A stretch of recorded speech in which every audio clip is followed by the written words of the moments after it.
말씀이 좀 깁니다만, 오늘 주로 저는 38절에서 44절 뒤쪽에 있는 말씀을 좀 중심으로 보도록 하고요.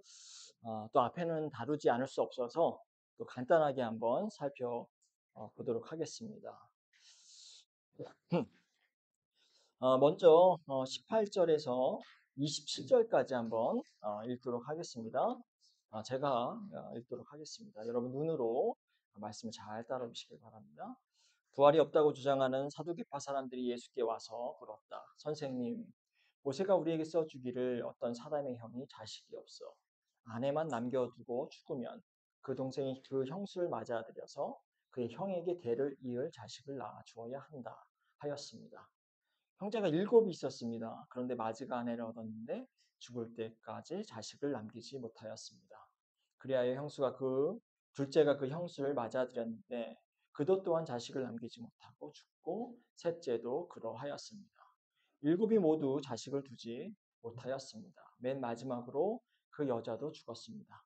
그들이 살아날 부활 때에 그 여자는 그들 가운데 누구의 아내가 되겠습니까? 7이 모두 그 여자를 아내로 맞아들였으니 말입니다.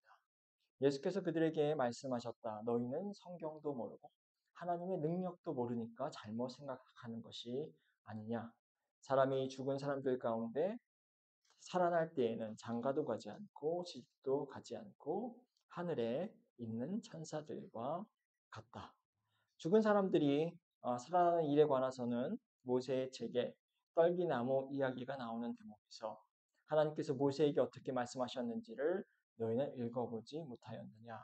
하나님께서 모세에게 말씀하시기를 나는 아브라함의 하나님이요 이삭의 하나님이요 야곱의 하나님이다 하시지 않으셨느냐. 하나님은 죽은 사람들의 하나님이 아니라 살아있는 사람들의 하나님이시다. 너희는 생각을 크게 잘못하고 있다. 지난주에 이어서 계속 생각해 보면 계속해서 성전의 권력자들이 예수님께 시비를 걸고 있습니다. 지난주에는 바리새인과 또 헤롯 당원들이 황제에게 세금을 내는 문제로 예수님을 시험에 빠뜨리려고 했었죠. 오늘 말씀에서는 이제 다른 성전 권력자들이 등장하는데 그들이 바로 사두개인입니다. 사두개인들은요 예루살렘 성전에서 가장 큰 실권을 가졌던 그룹의 사람들입니다. 사두개파 사람들이 주로 대제사장이 되었고요. 그들은 성전을 중심으로 해서 그들 권력을 누렸던 사람들입니다. 아마 예수님께서 성전을 부정하고 성전을 정화시키고 성전을 이렇게 파괴하는 일을 버리셨을 때, 그리고 이제 종종 성전이 멸망할 것이다라고 하는 예고도 하셨는데요. 그런 이야기를 들었을 때에 가장 분노했던 사람들이 아마 이 사두개인들이었을 것입니다. 그런데 오늘 18절에 보니까 이 사두개파 사람들을 설명하면서 뭐라고 나와 있냐면 이들은 부활을 믿지 않는다. 부활이 없다. 이렇게 나와 있는데요. 이들은 부활이 없다라고 하는 신앙의 전제를 가지고 예수를 공격합니다. 지난주에 세금 문제로 공격하는 것은 어떻게 보면 정치적인 공격을 하는 것이라고 한다면 오늘 말씀은 뭐랄까요? 좀 신학적인 공격, 종교적인 차원에서의 공격을 하는 거죠. 그런데 이들은요, 일부러 부활을 믿는 사람들이 대답하기 어려운 문제를 만들어서 냅니다. 우리가 말씀에서 본 것처럼 모세 율법 가운데서 어떤 남자가 결혼해서 자식이 없으면 그리고 그 사람이 죽게 되면 그 대를 잇기 위해서 그 동생이 그 형수를 취할 수 있는 모세의 율법이 있습니다. 서두개인들은요, 이 율법의 차원에서 이론만으로만 가능한 그런 최악의 예시를 만들어냅니다. 형제가 7 있었는데 차례로 죽는 거죠. 물론 그 형제들이 자식을 낳지 못하면서 그러면서 이제 제일 큰 형의 형수를 차례로 아내로 맞아들이는 그런 상황이죠. 이게 현실에서 가능한 상황이 아니겠죠. 그러나 이 사람들은 일부러 이렇게 어려운 문제를 만들어내는 거죠.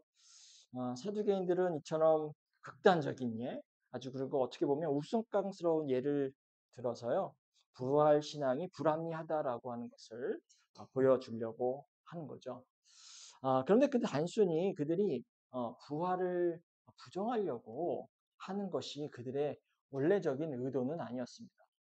조금 더 본질적인 의도는 예수님을 공격하려고 하는 거죠. 그렇기 때문에 이렇게 터무니없는 그러한 이해를 만들어낸 거죠. 예수님께서는 우리 전에도 순환 예고를 하시면서 말씀하셨지만 예수님께서 고난받으시고 죽으시고 난 후에 3일 후에 부활하실 것이다 라고 하는 예고를 여러 번 말씀하셨습니다. 그렇기 때문에 이들은요, 이 예수님의 이런 부활에 대한 생각을 공격하기 위해서 이렇게 터무니없는 예를 만들어내고 예수님을 공경에 빠뜨리려고 하고 있는 거죠. 그런데 예수님께서 이렇게 대답하십니다. 너희는 성경도 24절입니다. 너희는 성경도 모르고 하나님의 능력도 모르니까 이렇게 생각하는 것 아니냐? 잘못 생각하는 것 아니냐? 이렇게 이야기하는 거죠. 이 사두개 파 사람들은요, 성경을 문자적으로 이해하고 그 진리를 제대로 파악하지 못한다라고 하는 거죠. 게다가 인간의 이해와 경험을 넘어서는 하나님의 능력에 대해서 알지 못하기 때문에 이러한 질문을 한다고 예수님께서 비난을 하는 거죠. 그들은 단지 그들의 그냥 인간적인 경험 속에서 부활을 이해하려고 했습니다. 부활 전의 삶과 부활 전의 삶과 부활 이후의 삶은요, 전적으로 질적으로 아마 다를 것입니다. 그렇죠? 그런데 이 사두개파 사람들은 부활 전의 삶과 부활 이후의 삶이 똑같다고 생각을 하는 거죠.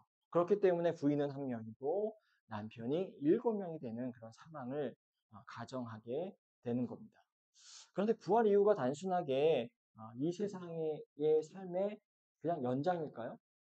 그렇지는 않을 것입니다. 부활 후에는 이 땅에서의 삶의 연장이 아니라 새로운 삶이 펼쳐지게 될 겁니다. 그곳에는 고통도 없을 것이고 고난도 없을 것이고 또 아픔도 없을 것입니다. 그리고 또 이 부활 후의 세상은 이 세상이 가지고 있는 그런 동일한 가치, 제도, 어떤 체제와는 그런 다른 그런 삶을 살게 될 것이죠. 그것을 보여주는 말씀이 바로 25절 말씀입니다. 사람이 죽은 사람들 가운데 살아날 때는 장가도 가지 않고 시집도 가지 않고 하늘에 있는 천사들과 같다. 부활 후에는 이 세상과는 다른 그런 삶이 펼쳐지게 되는 겁니다. 하지만 사두개인들은 그들이 가장 신앙적인 사람들이라고 생각했지만 그들은 하나님의 능력을 믿지 않고 그리고 하나님의 능력을 그들의 경험 속에 그냥 제한하는 그런 사람들이었습니다. 예수님께서 사두개인들이 모세의 율법을 통해서 이 부활 신앙을 공격하자 예수님도 역시 모세의 이야기를 통해서 반격을 합니다. 그러면 26절부터 27절을 제가 다시 한번 읽겠는데요. 죽은 사람들이 살아나는 일에 관해서는 모세의 책에 떨기나무 이야기가 나오는 대목에서 하나님께서 모세에게 어떻게 말씀하셨는지를 너희는 읽어보지 못하였느냐. 하나님께서는 모세에게 말씀하시기를 나는 아브라함의 하나님이요 이삭의 하나님이요 야곱의 하나님이시다 하시지 않으셨느냐. 하나님은 죽은 사람들의 하나님이 아니라 살아있는 사람들의 하나님이시다. 너희는 크게 생각을 잘못하고 있다. 이렇게 말씀합니다. 그런데 약간 말씀이 알뜰말뜰하죠. 네. 제가 설명을 잠깐 간단하게 드리면 예수님께서 이제 우리에게도 잘 알려진 이제 모세가 하나님의 부름을 받고 나갔을 때에 이제 불타는 떨기나무 앞에서 이제 하나님을 만나게 되는 그 장면을 통해서 설명을 하는 거죠. 그때 하나님께서 모세에게 나는 아브라함의 하나님이요, 이삭의 하나님이요, 야곱의 하나님이시다라고 말씀하셨습니다. 그러면서 이 하나님께서 죽은 자의 하나님이 아니라 산 자의 하나님이라 그렇게 말씀을 하고 있는 거죠. 근데 시간적으로 보면 아브라함과 이삭과 야곱은 이미 오래전에 죽은 신앙의 선조들입니다. 시간이 많이 지났으니까요. 죽었겠죠. 그럼에도 불구하고 그들은 여전히 하나님의 품속에서 살고 있는 그런 존재들입니다. 하나님께서는 과거에도 그들과 함께 하셨고 지금도 그들과 함께 하신다고 하는 말씀이죠. 산자의 하나님이라고 하는 것은 이 선조들이 그냥 단순히 과거에 죽은 것이 아니라 여전히 하나님과 더불어 살고 있고 하나님과 관계 맺고 있다라고 하는 사실을 의미합니다. 이 선조들이 세상의 방식으로는 육체적으로는 이미 죽었고 물리적으로는 부활하지 않았습니다. 하지만 그들은 죽었지만 죽은 것이 아니죠. 죽었지만 새로운 방식으로 부활해서 하나님과 함께 살고 있다라고 하는 거죠. 이 말씀은 이미 그 말씀 속에 이미 부활의 어떤 희망과 부활의 내용들이 담겨져 있는 거죠. 선조들은 죽었지만 죽지 않았습니다. 그런데 이 선조들이 단순히 죽었다, 과거의 인물이다라고 믿는 이 사두개인들은요, 어떻게 보면 이 선조들의 믿음의 유산과 신앙의 유산과 믿음을 거부하는 겁니다. 그렇기 때문에 예수님께서는 27절에 보는 것처럼 너희는 생각을 크게 잘못하고 있다, 이렇게 책망을 하시는 거죠. 다음 장면을 한번 보겠습니다. 28절부터 34절까지의 말씀인데요. 제가 한번 읽겠습니다. 율법학자들 가운데 한 사람이 다가와서 그들이 변론하는 것을 들었다. 그는 예수가 그들에게 대답을 잘 하시는 것을 보고는 예수께 물었다. 모든 계명 가운데 가장 으뜸이 되는 것은 어떤 것입니까? 예수께서 말씀하셔서 첫째는 이것이다. 이스라엘에 들으라. 우리 하나님이신 주님은 오직 한 분이신 주님이시다. 내 마음을 다하고 내 목숨을 다하고 내 뜻을 다하고 내 힘을 다하여 너희 하나님이신 주님을 사랑하여라. 둘째는 이것이다. 내 이웃을 내 몸같이 사랑하여. 이 계명보다 더 큰 계명은 없다. 그러자 이 율법학자가 예수께 말하였다. 선생님, 옳은 말씀입니다.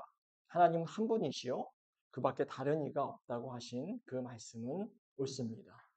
또 마음을 다하고 지혜를 다하고 힘을 다하여 하나님을 사랑하는 것과 이웃을 자기 몸같이 사랑하는 것이 모든 번제와 희생제보다 더 낫습니다. 예수님께서는 그가 슬기롭게 대답하는 것을 보시고 그에게 말씀하셨다. 너는 하나님의 나라에서 멀리 있지 않다. 그 뒤에는 감히 예수께 더 묻는 사람이 없었다. 눈치를 채신 분들도 있을런지 모르겠지만요. 이 장면은 조금 독특합니다. 여기에 지금 등장하는 사람이 누굽니까? 율법학자죠. 율법학자. 혹은 우리가 가지고 있는 개역 성경에는요. 서기관으로 나옵니다. 서기관. 그런데 율법학자, 서기관은 보통 어떤 역할을 복음서에서 했습니까? 주로 예수님을 공격하고 예수님께 트집 잡으려고 하고 또 심지어는 예수님을 죽이려고 하는 존재들이 바로 이 율법학자였습니다. 그리고 예수님께도 여러 번 말씀하세요. 그 서기관들이, 율법학자들이 대제사장들과 다른 성전의 권력자들과 공모해서 나를 죽일 것이다까지 그렇게 말씀을 여러 번 하십니다. 그런데 오늘 장면에서 이 율법학자는요, 공격적인가요? 적대적인가요? 그렇지 않습니다. 적대적이지도 않고 공격적이지도 않아요. 오히려 예수님의 변론을 잘 들었어요. 진중하게 들었다는 겁니다. 그리고 나서 예수님께 진지하게 또 질문을 하는 거예요. 그런데 그 질문이 예수님을 공경에 빠뜨리려고 하는 질문이던가요? 그렇지 않습니다. 예수님을 시험하려고 하는 질문이 아닙니다. 예수님을 난관에 빠뜨리려고 하는 질문이 아니라 그냥 상당히 본질적인 질문입니다. 모든 계명 가운데서 가장 으뜸이 되는 계명이 무엇인가라고 하는, 어떻게 보면 함정 파는 질문이 아니라 그냥 진지한 질문을 하고 있습니다. 이렇게 질문이 진지하게 들어오니 예수님께서도 나이스하게 답변을 해주시는 거죠. 그러면서 모든 유대인이 동의하고 또 모든 신앙인들이 공감하는 대답을 하십니다. 뭐 우리가 잘 아는 것처럼 뭐 한번 하나님을 예배하고 섬기는 것, 그것이 첫 번째 제일 중요한 거다 말씀하시죠. 그런데 이제 우리에게 도전이 되는 것은 그 섬기는 것이 대충 섬기는 게 아니라 마음과 뜻과 목숨과 힘을 다해서 하나님을 사랑하고 그렇게 말씀을 하십니다.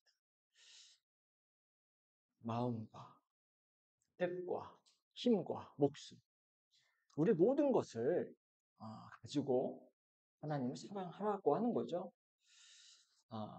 그리고 둘째는 31절에 보는 것처럼 내 이웃을 내 몸과 같이 사랑하라고 대답을 하십니다. 그리고 이 율법 학자는요, 이 예수님의 대답에 전적으로 동의를 하고 있습니다. 그런데 그냥 맞습니다. 예수님, 당신이 정답을 말씀하셨네요. 이렇게 얘기한 게 아니라 거기에 약간의 해석을 덧붙입니다. 보니까 하나님 외에 다른 이는 없다고 또 얘기를 해요. 예수님 하지 않은 말씀입니다. 근데 예수님의 말씀을 또 자기 나름대로 더 해석을 해요. 그리고 예수님께서 하나님을 사랑하고 이웃 사랑하라고 하셨는데 이 율법학자는 거기에 더불어서 하나님을 사랑하고 이웃을 사랑하는 것이 번제보다 희생제보다 더 낫습니다. 이렇게 이야기를 하는 거죠.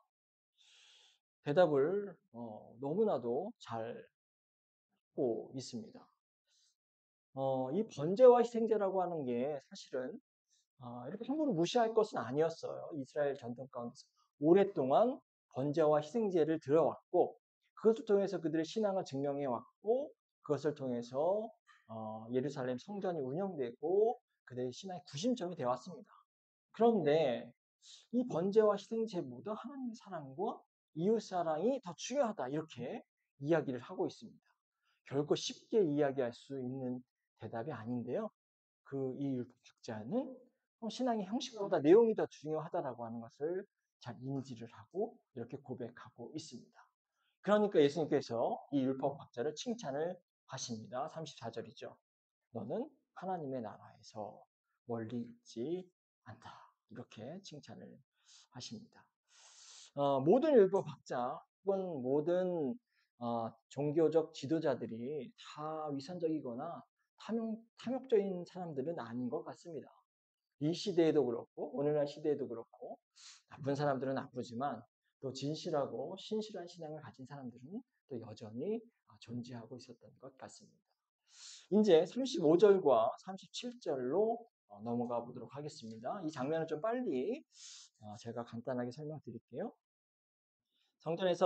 예수께서 성전에서 가르치실 때 이렇게 말씀하셨다. 어찌하여 율법학자들은 그리스도가 다윗의 자손이라고 하는가? 다윗이 성령의 감동을 받아서 친히 이렇게 말하였다. 주님께서 내 주께 말씀하셨다. 내가 내 원수를 내 발 앞에 굴복시킬 때까지 너는 내 오른손에 앉아 있어라. 다윗 스스로가 그를 주라고 불렀는데 어떻게 그가 다윗의 자손이 되겠는가? 많은 무리가 예수님의 말씀을 기쁘게 들었다. 여기 본질적인 질문은 뭐냐면 예수님은 다윗 자손의 후손의 메시아인가라고 하는 그런 질문이 있었고 그 질문에 대답을 하시는 겁니다.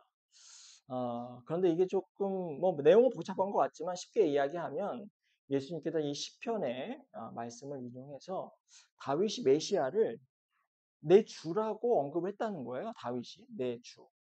그런데 만일 메시아가 다윗의 이미 주라고 한다면 이제 논리적으로 예수님께 다윗이 후손이 될 수 없다라고 하는 거죠. 근데 이제 그게 뭐 중요한 건 아니고요. 여기서 이야기하려고 하는 것은 예수님께서 선포하신 하나님 나라의 선포, 또 메시아로서의 그 존재라고 하는 것이 단지 다윗의 자손인 이스라엘 사람들에게만 국한된 것은 아니라고 하는 거죠. 이스라엘 사람들에만 해당하는 그러한 메시아가 아니라 모든 민족에게, 모든 열방에게 하나님 나라를 선포하신 더 우주적이고 더 포괄적인 메시아라고 하는 것을 말씀하십니다. 자, 이제 38절에서 44절까지 말씀을 보도록 하겠습니다. 이 말씀이 이제 우리에게 소위 이제 과부의 헌금으로 알려진 그런 유명한 말씀인데요. 제가 한번 읽어보도록 하겠습니다. 예수께서 가르치시면서 이렇게 말씀하셨다. 율법 학자들을 조심하여라. 그들은 예복을 입고 다니기를 좋아하고 장터에서 인사받기를 좋아하고 회당에서는 높은 자리에 앉기를 좋아하고 잔치에서는 윗자리에 앉기를 좋아한다. 그들은 과부들의 가산을 삼키고 남에게 보이려고 길게 기도한다. 이런 사람들이야 말로 더 엄한 심판을 받을 것이다. 예수께서 헌금함 맞은편에 앉아서 우리가 어떻게 헌금함에 돈을 넣는가를 보고 계셨다. 많이 넣는 부자가 여럿 있었다. 그런데 가난한 과부 한 사람은 와서 렙돈 2닙 곧 한 고드란트를 넣었다. 예수께서 제자들을 곁에 불러놓고서 그들에게 말씀하셨다. 내가 진정으로 너희에게 말한다. 헌금함에 돈을 넣은 사람들 가운데 이 가난한 과부가 어느 누구보다도 더 많이 넣었다. 모두 다 넉넉한 데서 얼마씩을 떼어 넣었지만 이 과부는 가난한 가운데서 가진 것 모두 곧 자기 생활비 전부를 덜어 넣었다. 예, 뭐 잘 알려진 말씀이기도 하고 또 한편으로는 우리에게는 상당히 좀 부담되는 그런 말씀이기도 합니다. 자, 그런데 우리가 이 제목은 뭐 과부의 헌금이라고 이야기를 보통 하기는 하지만 등장인물이 과부만 등장하지 않는다는 것에 우리가 주목할 필요가 있습니다. 과부가 헌금을 넣는 이야기 전에 누가 등장하고 있습니까? 누가 등장하고 있습니까? 율법학자가 등장하고 있습니다. 그렇죠?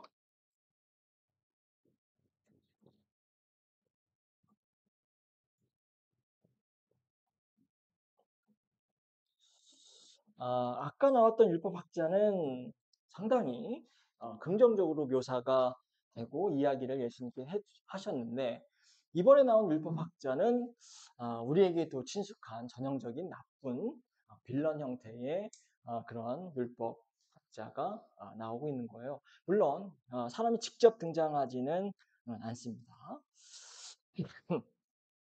38절, 40절을 제가 다시 한번 읽어보겠습니다. 율법학자들을 조심하여라.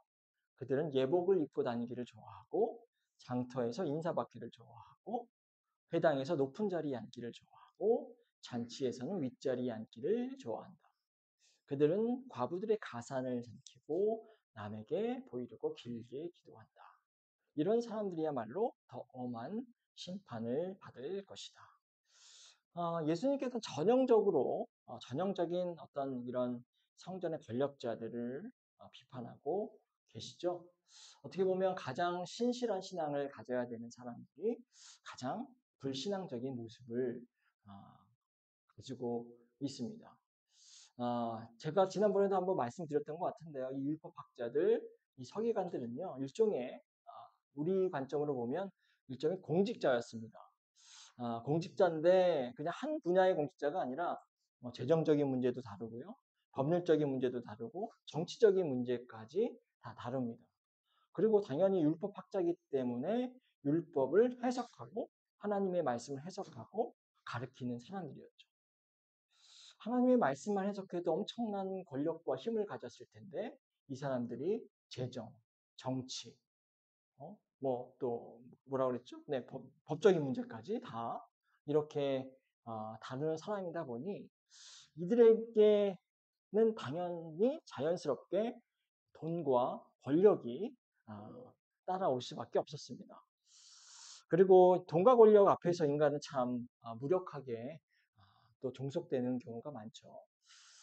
아까 본 것처럼 모든 율법학자가 그런 것은 아니었을 텐데 대부분의 율법학자들은 이렇게 성전에 막강한 권력을 가지고 있었고 그렇기 때문에 재물과 권력과 명예의 노예로 살고 있었습니다. 38절에서 보니까 예복을 입기를 좋아한대요. 그렇죠. 예복을 왜 입을까요, 이들이? 그냥 평범한 평상복을 입지?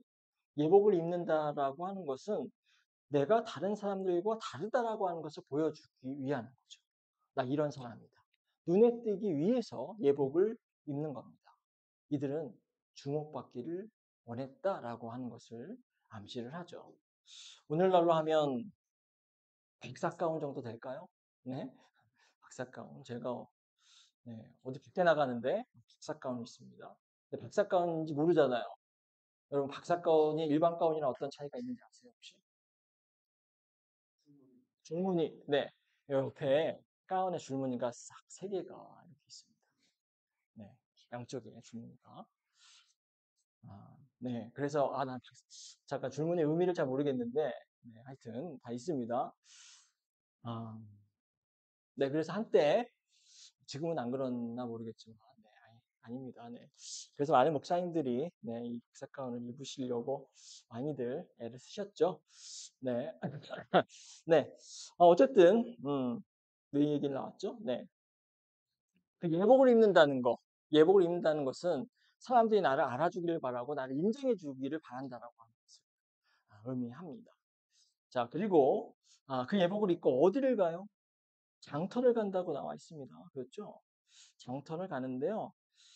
여기가 이제 장터라고 나와 있지만 우리 장터는 사실 좋은 번역은 아닙니다. 장터 그러면은 우리가 시장이잖아요. 시장에서 물건을 사고 파는 것이 장터인데 이게 이제 아고라라고 하는 헬라어 단어예요. 원래적으로.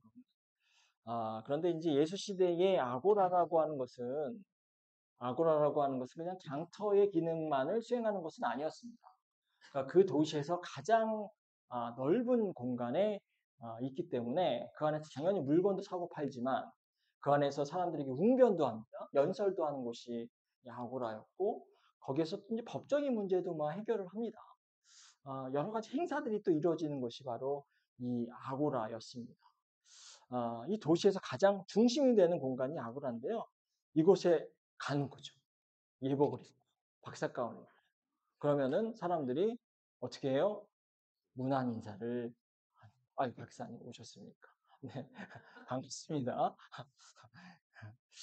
아, 그렇죠. 그리고 39절 한번 보겠습니다. 회당에서 높은 자리에 앉기를 좋아하고 잔치에서도 윗자리에 앉기를 좋아한다. 제가 지난번에도 얘기를 드렸죠. 공간이라고 하는 거. 위치라고 하는 것은 단순한 공간이고 위치가 아니라 다 그것이 정치적인 힘을 보여준다라고 말씀을 드렸습니다. 그렇죠? 제가 사진 찍는 예를 보여드렸잖아요. 여기서 만약 감리사님이나 감독이 오시면은 저 구석에서 찍지 아니하시고 앞자리 중심에서 찍으신다. 그러니까 늘 자리라고 하는 것은 힘과 연결돼 있는 겁니다. 네, 그렇습니다. 그렇죠. 우리가 네, 그렇습니다. 네, 쓸데없는 얘기는 하지 말아야죠. 네. 그렇기 때문에요. 가장 주목받는 자리가 가장 높은 자리죠. 그리고 가장 편한 자리가 가장 높은 자리입니다. 이 바리새인들은요, 가장 주목받는 자리, 가장 편한 자리, 소위 상석에 앉기를 좋아하는 사람들입니다. 갑자기 이 얘기를 하니까 생각이 나는데, 제가 이제 뭐 교회 웹사이트를 지난번에 우리 교회 웹사이트를 제가 좀 수정을 하려고 다른 교회를 막 돌아다녀 봤어요. 근데 교회 웹사이트를 가면 항상 숨기는 사람들이 있습니다. 그렇죠. 그러면 궁금하잖아요. 이 교회는 누가 계실까? 딱 눌렀어요. 그러면 누가 먼저 나오죠? 제일 먼저? 담임 목사님이 딱 나옵니다. 그러면서 그 밑에 부담임 목사 있고 전도사님 있고 간사들이 있고 뭐 행정하시는 분, 교회에서 뭐 역할을 하시는 분들 쭈르륵 나오는데 그 교회에 들어갔어요. 섬기는 사람 딱 눌렀더니 누가 나왔는지 아세요? 네, 맞아요. 네. 관리지사님, 사무 보시는 분들 막 있잖아요. 20대 간사분들 쭈르륵 나오고, 그때 전도서 나오고, 그 밑에 뭐 목사님들 나오다가 제일 끝에 담임 목사님이 나오는 거예요. 어, 신기하다 생각을 했습니다. 근데 그런 배치가 실수로 그랬을까요? 실수로 그런 것 같지는 않아요. 그 교회 목사님이 의도적으로 그런 배치를 했을 거라고 저는 생각을 합니다. 뭔가 메시지를 전하는 거죠. 뭔가 메시지를 전하는 거. 의도적으로 그렇게 한 거죠. 아, 우리 교회는 담임 목사님을 가장 이렇게 성석에, 물론 담임 목사님이 그렇게 하셨게 내가 성석에 차지하고 싶지 않다. 뭐 그런 의도를 보여주신 것이 아닌가 생각이 듭니다. 시간이 조금 가는데 갑자기 또 이 생각이 드네요. 저도 이제 그런 의식들이 한때 충만한 적이 있었습니다. 막 정의 의식이 막 있고 막 그런 때가 있잖아요. 20대, 30대. 그러면 미국에서 생활을 하다 보면은 카드를 많이 써요. 누가 선물을 주면은 당연히 감사 카드를 이렇게 쓰는데요. 감사 카드를 쓰면은 뭐 김동성 목사, 나은희 사모, 김노아, 김현, 드림 이렇게 쓰잖아요. 근데 제가 한때는 그 순서를 바꿔서 쓴 적도 있습니다. 항상 남편이 앞에 있잖아요. 김동성, 나은희. 그래서 나은희, 김동성으로 많이 쓰기도 하고 어쩔 때는 아이들을 먼저 쓰기도 하고 김현, 김동아, 나은희, 김동성 이렇게 쓴 적도 있었으나 지금은 다시 원래로 돌아와서 제 이름을 제일 먼저 쓰고 있습니다. 어쨌든지 간에 우리가 이런 메시지를 사람들에게 전달하는 것이 또 중요해요. 그래서 어떤 교회는요, 예를 들면 담임 목사 그 목양실에 들어가면은 의자 배치가 있잖아요. 담임 목사님이 가운데 딱 중심에 있고 양쪽에 이제 기획위원들이 쫙 앉게 돼 있습니다. 그 자리 배치가 너무 권위적인 자리 배치다 보니 어떻게 할까요? 원탁, 장로님 많이 하시네요. 네, 원탁을 설치를 합니다. 원탁. 그래가지고 이 원탁은요, 누가 위인지 누가 아래인지를 알 수 없잖아요. 저희도 원탁을 할까요? 라는 말씀, 제가 할 수 있는 말씀은 아니고, 담임 목사님 하실 때 우리 공간이 좁아서 그렇게는 힘들 것 같습니다만, 뭐 어쨌든 공간이라고 하는 게 늘 그렇게 힘을 보여주고 그런 것들 보여주기 때문에 우리가 의도적으로 그런 공간에 대해서도 신경을 쓸 필요 있다라고 하는 말씀을 드리려고 했습니다. 자, 더 큰 문제는 다음 구절이에요. 이 바리새인들이 아니죠. 이 율법학자들의 문제가 더 큰 문제가 있는데 그게 뭐냐면 40절입니다. 그들이 과부들의 가산을 삼기고 남에게 보이려고 길게 기도한다. 욕심이 많아. 욕심이 많은 거. 주목받기 좋아하는 거. 인사받기 좋아하는 거. 그래요. 거기까지는 100번 양보할 수 있겠다 생각이 듭니다. 뭐 사람들이 다 그렇게 욕망이 다 차 있는 거죠.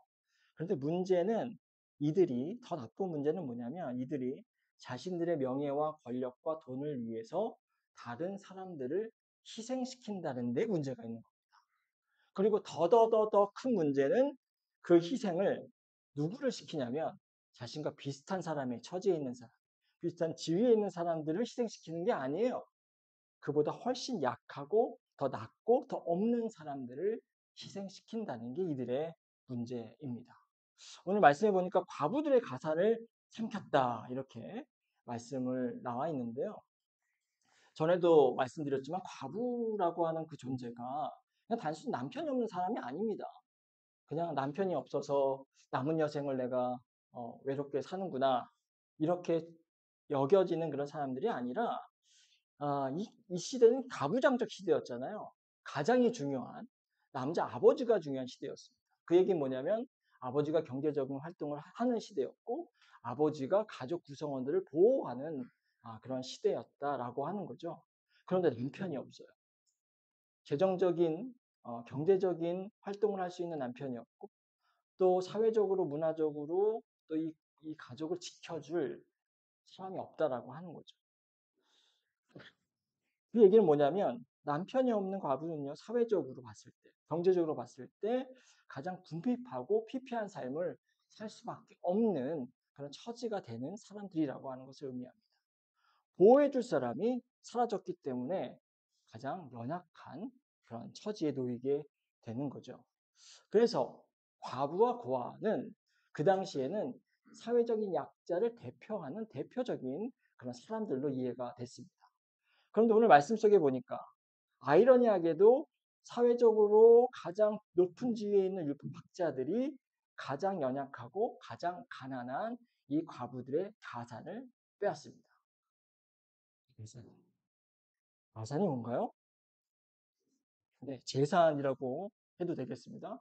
가산을 요즘에 잘 안 쓰는 용어여서 가산 이제 헬라어는 오이키아라고 해가지고 집을 얘기해요. 그런데 이제 조금 더 통칭해서 집뿐만 아니라 이제 재산까지 다 포함하는 겁니다. 집과 재산을 빼앗았다라고 하는 거예요. 가장 가난한 사람들의 삶의 터전을 빼앗고 그리고 그들이 한 줌밖에 없는 재산을 빼앗았다라고 하는 겁니다. 한탄이 절로 나올 수밖에 없는 상황입니다. 그런데 이들이 어떻게 빼앗았을까요? 저는 그게 좀 궁금하더라고요. 내가 지금 당신의 돈이 필요하니까 집문서를 가져와. 이렇게 했을까요? 강압적으로?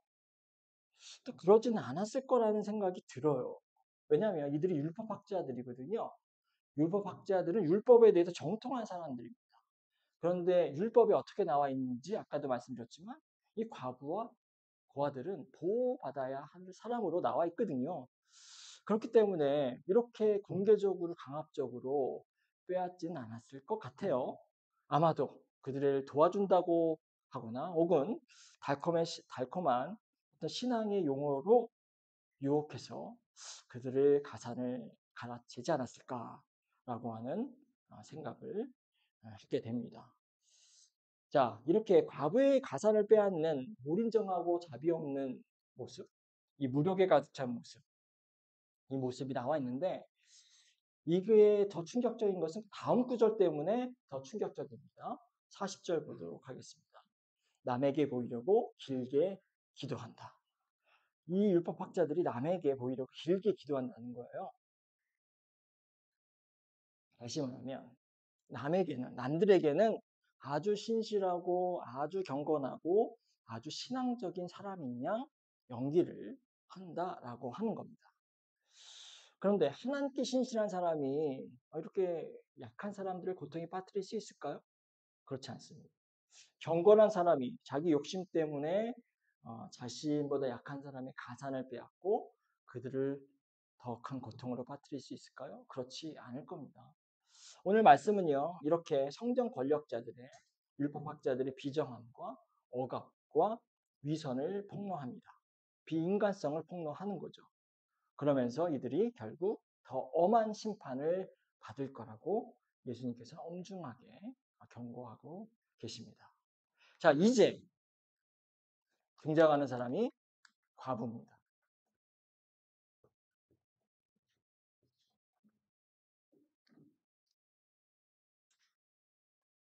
이제 과부가 등장합니다. 자, 예수님께서 사람들이 헌금하는 것을 지켜봐요. 그랬더니 그 어느 과부가 등장해서 42절에 보니까 랩돈 두닉 곧 한 고란트를 넣는 것을 보게 됩니다. 랩돈이라고 하는 게 그 당시 팔레스타인 지역에서 가장 작은 단위의 동전입니다. 그러니까 가장 작은 거예요.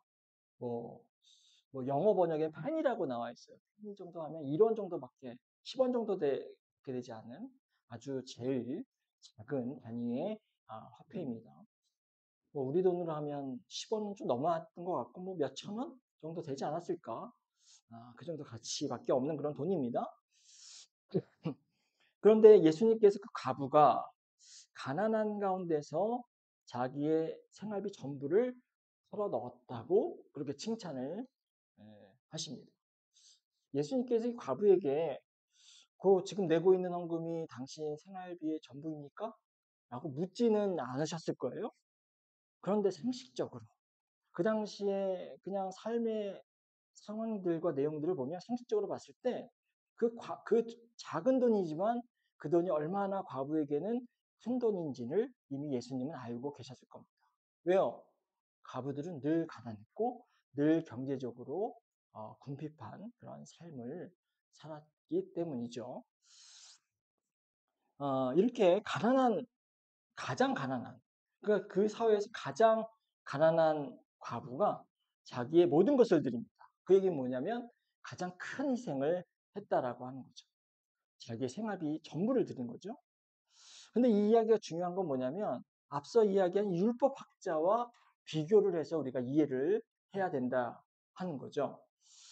율법학자. 율법학자는 어때요? 이 과부는요, 자기의 것을 다 드렸습니다. 그렇죠. 근데 율법학자는 드리는 사람이 아니라 뺏는 사람입니다. 그렇죠. 뺐습니다. 율법학자는 뺏어요. 자신의 욕심과 욕망 때문에 가장 가난한 과부의 재산마저 뺐습니다. 가장 많이 가지고 있는 사람이지 가장 많이 뺏는 사람이기도 해요. 그래서 과부는 어떻습니까? 뺏는 사람이 아니라 드리는 사람이에요. 그렇죠. 율법학자는 뺐지만 과부는 다 드립니다. 근데 조금 드려요? 조금 드리는 게 아니라 자신의 생활비 모두를 드립니다. 가장 적게 가지고 있지만 가장 많이 드리고 있는. 율법학자는 가장 많이 가지고 있지만 가장 많이 뺐고, 과부는 가장 적게 가지고 있지만 가장 많이 드리고 있습니다. 이게 대조가 지금 되고 있다라고 하는 거죠. 그런데 이 과부가 가장 많이 드리는 이유는 뭘까요? 그 이유는 하나님에 대한 신실한 믿음이 있었기 때문에 드리는 겁니다. 내가 이 생활비 전부를 하나님께 드려도 하나님께서 나를 채워주시고 나를 살려주실 것이라고 하는 그 믿음이 있었기 때문에 그 모든 것을 드릴 수 있었던 거죠. 반면에요, 이 율법학자들이 이렇게 극악하게 빼앗는 이유는 뭘까요? 이들은 하나님의 심판을 두려워하지 않기 때문입니다. 뿐만 아니라 하나님의 말씀을 진정으로 받아들이지 않기 때문이죠. 하나님의 말씀은 율법에서 이미 가난한 사람을 돌보고 과부와 고아를 돌보라고 얘기하고 있어요. 그런데 그들은 그것을 전적으로 무시하고 있는 겁니다. 그들의 탐욕 때문에 하나님의 말씀을 말씀으로 받아들이지 않고 있는 겁니다. 자, 율법학자와 과부. 누가 더 신실한 사람입니까? 과부가 신실한 사람입니다. 가장 신앙적이어야 하는 율법학자는 가장 불신앙적이에요. 그렇죠? 반면에 가난과 공군과 막 피폐함에 빠지면 신앙을 잃어버릴 수 있습니다. 그렇죠? 나를 왜 이렇게 내버려 두시는가? 과부는 어떤 의미에서는 가장 불신앙적인 사람일 수 있습니다. 그러나 가장 불신앙적일 수 있는 사람이 가장 신앙적인 사람으로 등장하고 있는 거죠. 가장 힘센 율법학자는 가장 불신앙적, 가장 연약한 사람은 가장 신앙적입니다. 이 역설이 오늘 말씀 가운데 담겨져 있는 겁니다. 근데 보통 우리 교회에서는요, 이 말씀을 잘못 이해할 때가 좀 있는 것 같습니다. 당신이 형편이 어떠하든지 간에 헌금을 많이 하세요. 목사님들이 좋아하시는 말씀이죠. 저는 아니고요. 네. 이 바울을 보세요. 이렇게 가난한 형편 속에서도 이 생활비 전부를 드리지 않습니까? 자, 우리도 이런 과부의 믿음을 가져야 합니다. 자, 헌금하세요. 그러면서 여러분의 신실한 믿음을 한번 증명해 보십시오. 라고 말씀을 하는 경우가 있는데, 어떻게 보면 맞는 말씀이기도 하지만, 또 우리가 이 맥락에서 이해를 할 때 그것은 또 맞다고 할 수가 없는 거죠. 자, 오늘 율법학자가 왜 비난을 받습니까? 비난받는 이유는 가장 많이 가지고 있는 사람이 가장 연약한 자의 가사를 빼앗았기 때문에 비난을 받습니다. 그렇죠. 자, 그런데 우리가 가난한 사람들에게도 이 과부처럼 하나님께 헌금을 하고 이야기하게 된다면 우리는 어떤 의미에서는 이 율법학자와 동일한 행태를 하는 것이 될 수가 있는 거죠. 가장 연약한 사람에게 가장 큰 희생을 요구하는 것이기 때문입니다. 자, 오늘 본문의 포인트는요. 율법학자와 과부를 비교하면서 누가 더 신실한 하나님의 종인가라고 하는 것을 묻는 것입니다.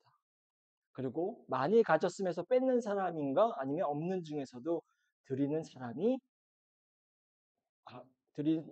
드리는 이 과부인가라고 묻는 겁니다. 그리고 우리가 아는 것처럼 정답은 과부인 거죠. 이것은요, 그 당시 관점에서 보면 상당히 충격적인 선언입니다. 누가 더 신실한 하나님의 종인가를 묻는데 그 종이 율법학자가 아니라 과부라고 하는 거죠. 자, 이 과부가 사람들의 신앙의 모델이 되었습니다.